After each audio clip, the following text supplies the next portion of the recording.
Hello everyone and welcome back to my channel if you're back. If you are new, welcome to my channel. I'm Shayna and I have another true crime case for you today. Just my usual disclaimer, this is all information that I have found online and I've compiled into a video for educational and entertainment purposes. What we're talking about today is very recent. When I say recent, I mean it just happened in January of 2021, and it blows my mind that more people are not discussing this matter. I've seen kind of interviews, not interviews, but people talking about it on sports radio and sports talk shows, I guess. I don't know a lot about that, but that seems to be the only platform that this situation has gotten any talk on. Twitter is not talking about it. I didn't see it on Instagram. I literally saw one post on Twitter about this situation, which blows my mind. So I felt it important to bring some awareness about what happened in this situation because it's a famous person and a Black woman involved in this case. So we're here to talk about it today. Chad Wheeler is a 27-year-old man who is known for being an offensive lineman for the Seattle Seahawks. Just a little bit about him, grew up in California. He played football basically his whole life, and he actually wound up playing football for the University of Southern California, where he did get some injuries. He had plantar fasciitis, he had a torn ACL, he experienced multiple concussions. But regardless of this, in 2017, he did become a free agent for the New York Giants, which I don't know what that means, but he was on the team somehow.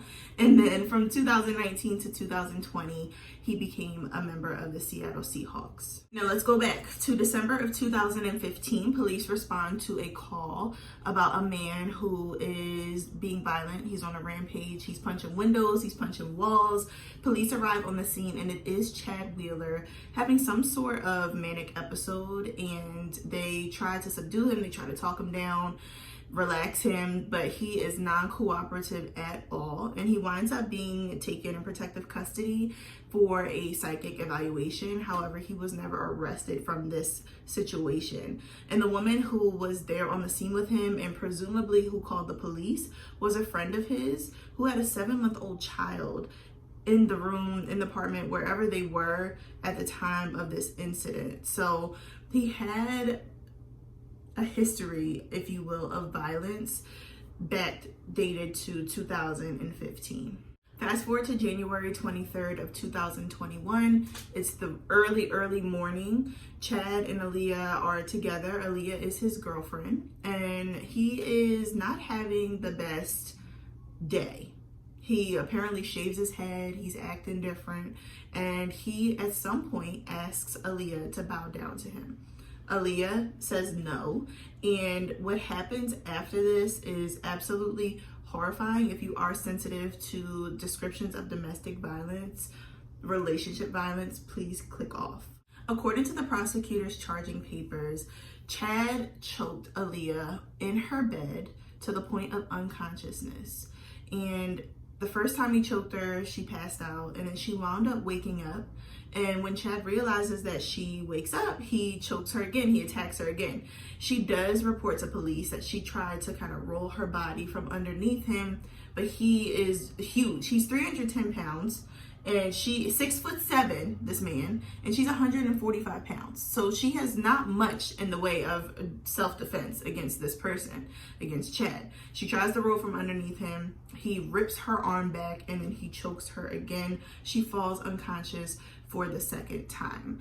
Now, after this, she wakes up again. It's unclear how much time has passed, but Chad is no longer in the room. She wakes up and she runs to the bathroom with her cell phone, and Chad apparently says to her, "Oh, you're alive?" Like he's surprised. But anyway, she runs into the bathroom with her cell phone. She begins texting her family, her friends. She texts Chad's dad to let them know, like, someone needs to come, call the police. She's scared. She probably doesn't want him to hear her calling the police. But then finally, after texting family and friends, she actually calls the police herself and says that her boyfriend is trying to kill her.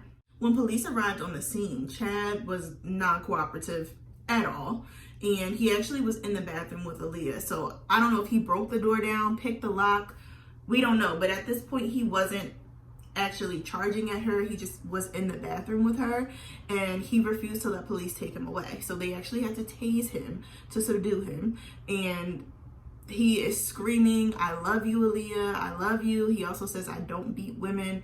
So he clearly, I don't know if he has come to at this point from whatever episode he is having, but he is aware of what he's done. Now, Aaliyah did have a fractured arm and a dislocated elbow. Her injuries were severe, and in the picture, I'll post it right here, you can see her face is swollen. You can see the marks all over. There's blood. Clearly what he did to her was more than choking. He clearly probably punched her, slapped her, did something to her face as well. There is discussion about Chad's mental health in this situation, and I by no means want to downplay mental health implications, the experiences that people who suffer from mental health disorders go through.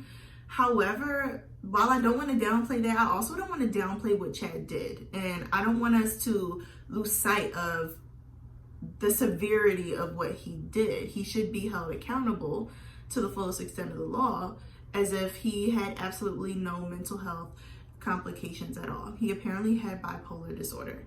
And I personally, this is 100% just how I'm feeling currently. I'm having trouble finding a middle ground, right? Between being angry and outraged and disgusted by what happened and having empathy for someone who suffers from a mental health disorder. I am inclined, and I am 100% more just on the side of outrage and disgust.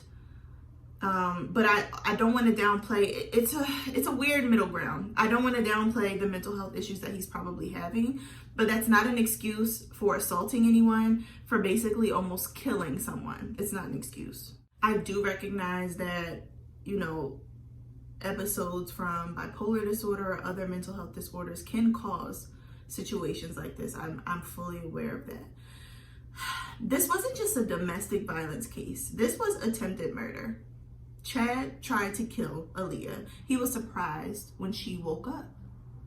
And he was cold. He was sitting, apparently eating and slurping on a smoothie when she came out of the bedroom after he choked her to the point of unconsciousness for the second time. So he didn't just try to hurt her, he tried to kill her. And aside from the mental health aspect involved in this case, there's also an elephant in the room, which is race. So this is definitely, given his history, his first episode was with a woman. I don't know if he hurt the woman, but she was afraid for her life. In his second episode, he almost killed a woman. So at best, what he did was misogynistic. At worst, what he did was misogynistic and racist. So I just don't want us to downplay the race aspect here. This is a white man. This is a black woman. He's asking her to bow down to him. Under what circumstance would this not be racist? And that's part of why I am so confused as to why nobody is talking about this. Why is nobody mad about this? Why is nobody discussing what happened in this situation? And there's more that we're going to talk about that I'm concerned about, that it sparked outrage in me, but it just blows my mind that nobody is talking about this. But I will move on. Chad did issue an apology on Twitter that reads, quote, "Events happened over the weekend that transpired from a manic episode. I am deeply sorry for the pain and suffering that I have caused to Aaliyah and her family. I apologize profusely for the turmoil that I have caused to my family, teammates, fans, and those closest to me. The most important thing right now is that Aaliyah gets the care she needs and I get help. It is time for me to walk away from football and get the help I need to never again pose a threat to another. I cannot express my sorrows or remorse enough. I am truly ashamed." So there you have it. The Seattle Seahawks also did announce that Chad is no longer part of their organization. And it's confusing because he's a free agent, which I don't really know what that means. So it's like he's on the team, but he's not like officially on the team. I don't know. It doesn't make sense to me. But they did make a statement saying that he is no longer associated with their organization. The NFL has not taken any direct action since this happened. I think people are still waiting to see, what exactly happens on that front. But yeah, that's where we're at. Chad was formally charged last Wednesday with felony domestic violence, and he was arrested. However, he did post bail, $400,000, and he is now walking free, which is something that I have a huge issue with. I can't imagine how it must feel to be Aaliyah knowing that the man who tried to kill her is free. It blows my mind. And this is just, this is a hole in the justice system.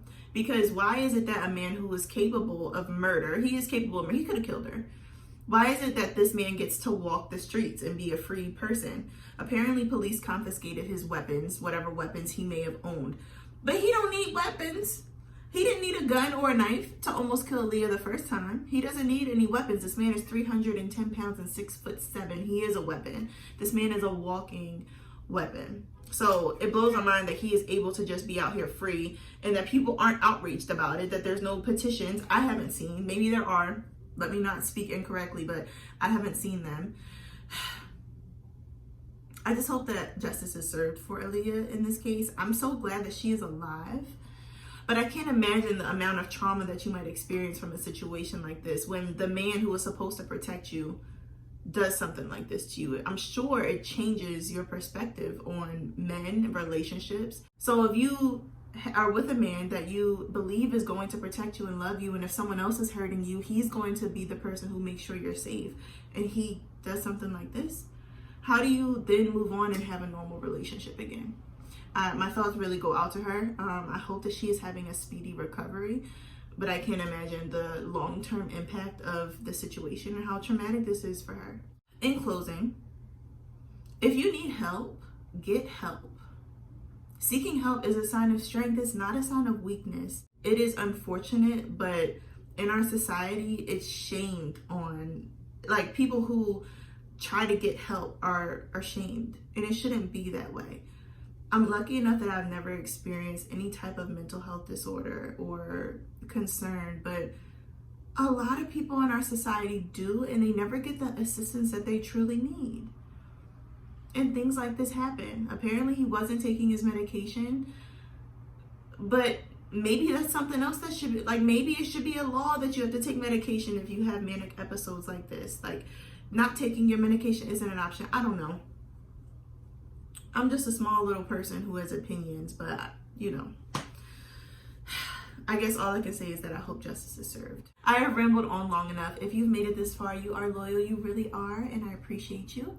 Thank you so much for watching. I look forward to seeing you in the next video. Peace.